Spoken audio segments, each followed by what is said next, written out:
आगामी 4 ରୁ 5 दिन पर्यंत जाड़ू निस्तार नाही। राज्य में पुणी खसला पारद बढ़िला शीत। राउरकेला 6 डिग्री और झारसुगुड़ा 6.4 डिग्री रेकर्ड करा जायछि। केन्दुझर 8.8 डिग्री, संबलपुर 10.2 डिग्री, हीराकुद 11.4 और भुवनेश्वर 21 क्षमा करेंगे भुवनेश्वर 12.1 डिग्री तापमात्रा रेकर्ड करा जायछि। उत्तर पश्चिम तथा उत्तर दिगरू ठंडा शुष्क वायुर प्रवाह शक्तिशाली हेबा सहित राज्य में पुणी अनुभूत हेब हाड़भंगा शीत।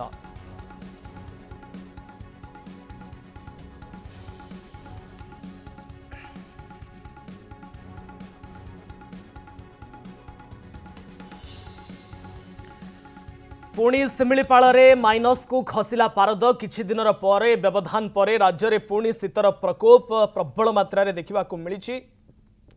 आहारी भितर मयूरभंज शिमिलीपाल पारद -1 रे पहुंची। शिमिलीपाल काकर बरफ पलटि जाइथिबा देखा मिली। घास बुदा उपरे बरफर चादर ढांकी हुई रही।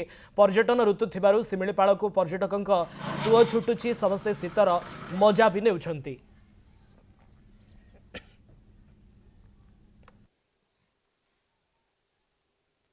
पुणी फेरिला शीत। प्रबल जाड़े थरुची पूरा मयूरभंज।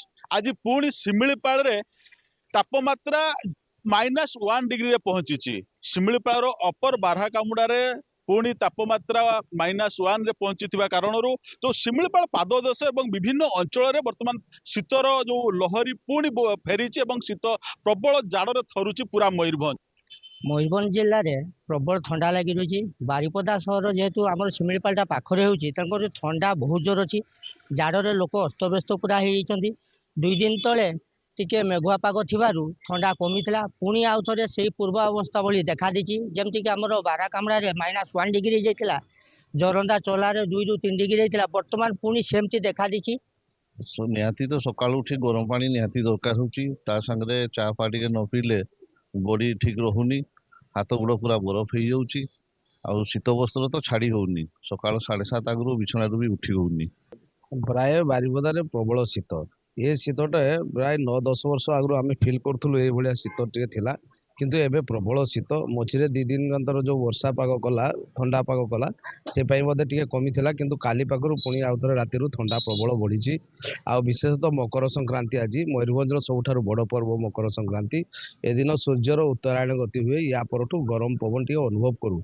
किंतु से जगह आम बहुत ठंडार पड़ुचु जोटा कि मिनिमम 8 डिग्री 10 डिग्री 8 डिग्री भितर मयूरभंज बारिपदाटा प्राय रोचे। आमर बारिपदाटा किंतु शिमिलीपाल प्रबल ठंडा रही जहाँफल मयूरभंज टे शीत अनुभव करूँ आम।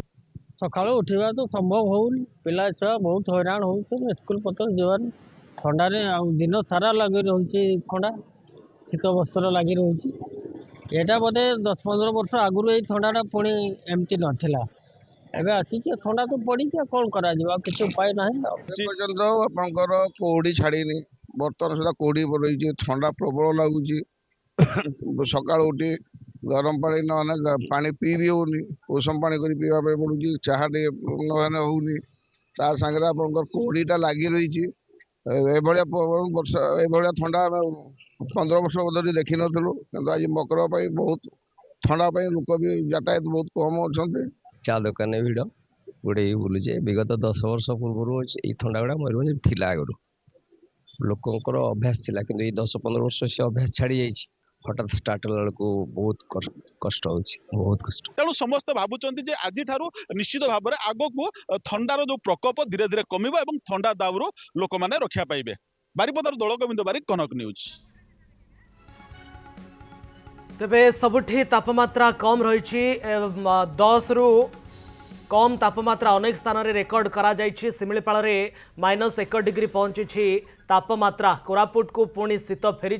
ये कोरापुटर चित्र आम आपण निकट में पहुंचाऊँ किभली भाव में कुहुड़ी होउछि एवं शीत दाउरू रक्षा पाइबापी मॉर्निंग वॉक करने समस्ते पहाड़ उपर चढ़ुछंती एवं किभली कोरापुट्रे शीतर चादर रही तार अने अधिक सूचना दौरान आम प्रतिनिधि। आम कोरापुट जिलार विभिन्न स्थान में दृश्य देखौचे कि शीत रही। किंतु आज कोरापुट सहर मात्र 5 किलोमीटर दूर टेबुल माउंटेन रे आमे अच्छू।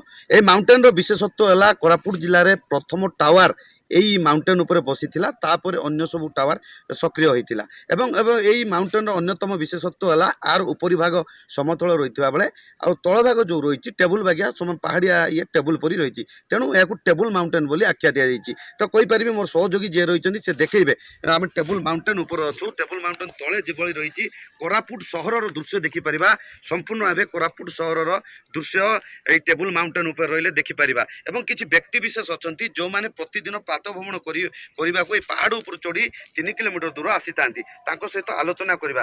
ଆଜ୍ଞା ପ୍ରଥମେ ତ କନକ ନ୍ୟୁଜକୁ ସ୍ୱାଗତ କରିବି ଆପଣ ଯେଉଁ ଆସୁଛନ୍ତି ଟେବୁଲ ମାଉଣ୍ଟେନ୍ ଟେବୁଲ ମାଉଣ୍ଟେନ୍ କେତେବେଳେ ଆସୁଛନ୍ତି ଯେହେତୁ ପାହାଡ଼ିଆ ଅଞ୍ଚଳ ରହିଛି ପାହାଡ଼ ଚଢ଼ି ଆସିବାକୁ ପଡ଼ୁଛି କେତେ କଷ୍ଟ ଲାଗୁଛି ତାପରେ ଏଇ ହାଡ଼ଭଙ୍ଗା ଶୀତ କିଭଳି ଦେଖୁଛନ୍ତି? ଆଜ୍ଞା ଦେଖନ୍ତୁ ଏ ଯେଉଁ ଟେବୁଲ ମାଉଣ୍ଟେନ୍ ନା ଆମେ ଟେବୁଲ ମାଉଣ୍ଟେନ୍କୁ ବେଳେ ବେଳେ ଆସୁ ଯେହେତୁ ଇଏ କୋରାପୁଟ ସହରରୁ ଦୀର୍ଘ 5 କିଲୋମିଟର ଆଉ ଆର ରାସ୍ତା ଟିକେ ଖରାପ ଥିବା ଯୋଗୁଁ ଆସିବାକୁ ସକାଳ ଭୋରୁ ଆସିଲେ ଭୟଭୀତ ଲାଗେ ତ 3-4 ଜଣ ନହେଲେ ଆମେ ଆସୁ ଏଇ ଟେବୁଲ ମାଉଣ୍ଟେନ୍କୁ ଆସୁନାହୁଁ।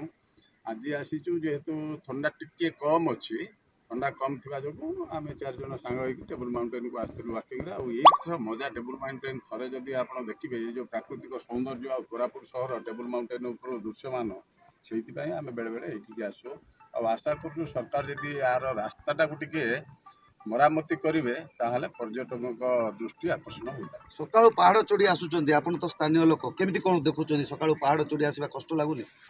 କଷ୍ଟ ଲାଗୁଛି ଆଜ୍ଞା ରାସ୍ତା ସାଇଡ଼ରେ ଟିକେ ଜଙ୍ଗଲ ଫଙ୍ଗଲ ବଢ଼ି ଯାଇଛି ତାକୁ କାଟିଦେଲେ ଭାଲୁ ଆସୁଛନ୍ତି ଟିକେ ଭୟଭୀତ ହେଉଛି। ଥଣ୍ଡା କିଭଳି ରହିଛି ଯେହେତୁ ଜଙ୍ଗଲ ଏରିଆ ଦୁଇ ସାଇଡ୍ ଗଛ ପତ୍ର ରହୁଛି ଚଢ଼ିଲା ବେଳକୁ?